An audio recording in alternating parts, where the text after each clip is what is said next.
मराठी सिनेमाबद्दल एक तक्रार नेहमी ऐकू येते. मराठी सिनेमा म्हणजे एकतर हलकी फुलकी कॉमेडी किंवा सोशल मेसेज देणारा गोडधोड सिनेमा, किंवा मग खूपच टोकाचा आर्टसी आणि फारसा ॲबस्ट्रॅक्ट फेस्टिवलची फिल्म, असंच काहीतरी. पण या सगळ्यात कधीतरी एखादा सिनेमा येतो जो या सगळ्याची चौकट फोडतो. मॅजिक हा तसाच सिनेमा आहे. हा सिनेमा ओरडत नाही, तो हसवत नाही, तो उपदेश करत नाही. तो हळूहळू शांतपणे तुमच्या डोक्यात शिरतो आणि तिथेच थांबतो. मराठी सिनेमा अनेक वर्षांपासून एका सुरक्षित फॉर्म्युल्यात अडकलेला आहे. थोडं कॉमेडी, थोडं इमोशन, थोडं सोशल मेसेज आणि शेवटी समाधान. पण मॅजिक त्या चौकटीत बसत नाही. हा ना फील गुड सिनेमा आहे, ना मास एंटरटेनर, ना सोप्या उत्तरांचा सामाजिक सिनेमा. हा एक सायकोलॉजिकल थ्रिलर आहे आणि तोही पूर्णपणे अंतर्मुख पद्धतीने सांगितलेला. मराठी सिनेमात असा प्रयत्न फारच दुर्मिळ आहे. या सिनेमाच्या कथेबद्दल बोलायचं झालं तर ही कथा पूर्णपणे अपराधभाव आणि मनाचं अंधारलेलं जंगल यामध्ये सीमित आहे.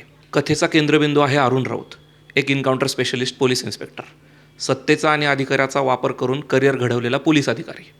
एका मोठ्या ऑपरेशनमध्ये प्रणालीच्या दबावाखाली एक फेक इन्काउंटर घडवला जातो. तो माणूस निरपराध असतो, पण सिस्टीमला निकाल हवा असतो. केस क्लोज करायची असते.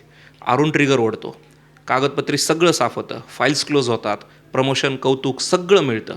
पण मन काही क्लोज होत नाही. अपराधभाव, भीती, गर्व आणि पश्चाताप या सगळ्यांचा भार तो एकटाच वाहत राहतो. याच अवस्थेत तो मुंबई सोडतो आणि कोकणात बदली घेऊन जातो, बायकोसोबत, नव्या सुरुवातीच्या आशेनं. कोकणात सगळं शांत आहे. हवा, झाडं, समुद्र, सगळं उपचारांसारखं. पण अरुणच्या डोक्यात मात्र सतत गोंधळ आहे. त्याला झोप येत नाही, भास होतात, काही वास, काही आवाज, काही प्रतिमा. त्याला त्या रात्रीकडे परत नेतात. आणि इथेच कथेत येते रिद्धी. ती एका ॲग्रिकल्चर कॉलेजमध्ये शिकते.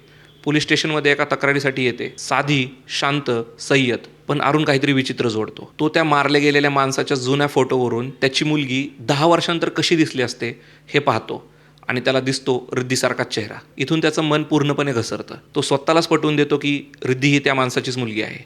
ती त्याच्याजवळ मुद्दाम आली आहे. ती बदला घेणार आहे. पण सिनेमा एक गोष्ट ठामपणे सांगत नाही.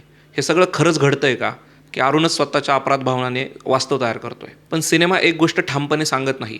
हे सगळं खरंच घडतंय का, की अरुणच स्वतःच्या अपराध भावाने वास्तव तयार करतोय. इथून पुढं मॅजिक एक थ्रिलर न राहता एक मानसिक खेळ बनतो. प्रेक्षकही अरुणसारखाच गोंधळतो. रिद्धी खरंच काही लपवत आहे का, की ती फक्त एक सामान्य मुलगी आहे? धोका बाहेर आहे की आत? सिनेमा मुद्दाम उत्तर देत नाही आणि हाच त्याचा सर्वात मोठा गुण आहे. कलाकारांचा अभिनय हा या चित्रपटाचा आत्मा आहे. जितेंद्र जोशी इथे कमाल करतो. त्याचा अरुण राऊत ना पूर्ण खलनायक आहे, ना सहानुभूती मिळवणारा नायक. तो एक स्वतः दोषी माणूस आहे, ज्याला स्वतःशीच झगडायचं आहे. डोळ्यांमधला ताण, आवाजातली कडू शांतता आणि अचानक फुटून निघणारा राग हे सगळं अतिशय नियंत्रित पद्धतीने सादर केलं आहे. जुई भागवत कमीत कमी संवादात प्रभाव टाकते. तिचं अस्तित्व अस्वस्थ करतं आणि तेच तिचं यश आहे. या सिनेमाच्या तांत्रिक बाबीबद्दल बोलायचं झालं तर सिनेमॅटोग्राफी कोकण सुंदर नाही तर अस्वस्थ पकडते. एडिटिंग नॉन लिनियर आहे, पण कधीही गोंधळात टाकत नाही, किंवा तो नॉन लिनियरपणाच आपल्या सस्पेन्समध्ये भर टाकतो. बॅकग्राऊंड स्कोअर हा तर या सिनेमाचा आत्मा आहे. एकाच थीमचे वेगवेगळे इमोशनल शेड्स, भीती, अपराधभाव, संशय, राग. मॅजिक नावाचं संगीत जसं मेंदूत रुततं, तसाच हा सिनेमा मनात रुतून बसतो. मराठी सिनेमासाठी मॅजिक का महत्त्वाचा आहे? कारण हा सिनेमा सांगतो की मराठी सिनेमा फक्त कॉमेडी, कौटुंबिक ड्रामा किंवा सोशल मेसेज पुरता मर्यादित नाही.